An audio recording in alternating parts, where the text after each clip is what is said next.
Hello and welcome back to Gapeys Grow Room. We're going to take a look at the Rocoto peppers that we started about 2 weeks ago now. They've started to germinate and I wanted to give you a little update so you could see how they're doing. I plan on doing a weekly update on those peppers that I started just so you can see how they look week by week over the course of the spring until I get them transplanted in the garden, which should be, it'll probably take about 2 or 3 months before they go into the ground. So let's take a look. Here's our tray of Rocoto peppers that we started a couple weeks ago. If you want to see how I started those, you can check out the February seed starting video that I posted a couple weeks ago. But I've got this in a 4-cell tray and I've got about 2 or 3 seeds in each one because I had terrible luck germinating these last year, so I decided to plant all the seeds that I had. And back here, you can see I have one seedling that has come up.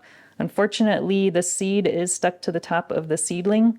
So I'm hoping it will break free once it gets a little bit bigger. If not, I might have to do a little bit of surgery. I do have one other one starting to come up. You probably can't even see it, but there is another one just barely starting to poke up out of the soil in that cell. But I've got these covered with these little humidity domes, which are basically Jello cups that I got on Amazon, and that helps keep the moisture in so it doesn't dry out.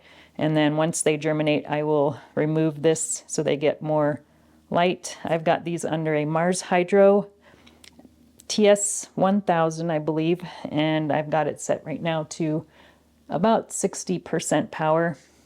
And that is how we are looking. I will try and get back and do another update next week. But just give you a quick look at the onions that I started at the same time. They're all starting to come up now. I did have poor germination on the Newburgh and Francisco that I got from a seed swap last season. So I think those seeds might have been older because the germination is not so great.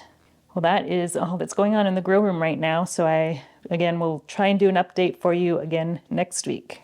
Thanks for watching and we'll talk to you again soon. If you enjoyed this video, please like and subscribe. You can also find me on Instagram, Twitter, and Facebook.